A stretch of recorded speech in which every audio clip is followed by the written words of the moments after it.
হালকা পালকা বৃষ্টি হলে এই রেসিপিটা আমাদের বাড়ি হতেই হবে। তার জন্য একটা প্যানের মধ্যে নিয়ে নিয়েছি 1 চামচ বাটার, তার মধ্যে পেঁয়াজ কুচি দিয়ে একটু নাড়াচাড়া করে দিয়ে দিলাম চিকেনের 3টে পিস। এবার এটাকেও ভালো করে নাড়াচাড়া করে নেব, তার মধ্যে দিয়ে দেবো সামান্য একটু নুন। এবার নুনটা দিয়ে ভালো করে নাড়াচাড়া করে দিয়ে দেবো গোলমরিচ গুঁড়ো। আবারও একটু ভালো করে নাড়াচাড়া করে দিয়ে দেবো একটু আদা রসুন বাটা, তোমরা চাইলে আদা রসুন গ্রেট করে বা থেতো করেও দিতে পারো। তারপর ভালো করে নাড়াচাড়া করে দিয়ে দেবো কুচিয়ে রাখা গাজর এবং ক্যাপসিকাম। তো সেটাকেও নাড়াচাড়া করে দিয়ে দিলাম একটু সামান্য ঝালের গুঁড়ো। তোমরা এখানে কাঁচা ঝালের কুচি ব্যবহার করতে পারো, আমার কাছে কাঁচা ঝাল নেই তাই আমি গুঁড়ো ঝালটা দিয়েছি। এবার পরিমাণ মতো পানি দিয়ে ফুটিয়ে যখন চিকেনটা সিদ্ধ হয়ে যাবে তখন চিকেনটা তুলে এইভাবে ঠান্ডা করে ছাড়িয়ে আবার চিকেনটা স্যুপের মধ্যে দিয়ে দেব।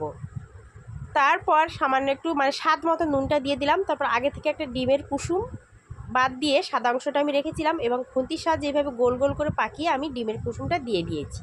এতে করে তারের মতো সৃষ্টি হবে, খেতে ভালো লাগবে। এবার 2 চামচ কর্নফ্লাওয়ার ঠান্ডা পানিতে গুলিয়ে এইভাবে দিয়ে আমি আমার প্রয়োজন মতো থিকনেসটা আমি তৈরি করে নেব। তার মধ্যে গন্ধরাজ লেবু একটু দিয়েছিলাম, এতে ফ্লেভার টেস্ট দুটোই খুব সুন্দর আসে। তো এই যে এইভাবে এই থিকনেসটাই আমি রাখছি, খেতে দুর্দান্ত ছিল। তোমরা সন্ধ্যাবেলা কিন্তু ছোট ছোট বাচ্চাদের করে দিতে পারো বা নিজেরাও খেতে পারো, খুব হেলদি, যেহেতু বাচ্চারা সবজি খেতে চায় না। ভালো লাগলে লাইক কমেন্ট শেয়ার করে।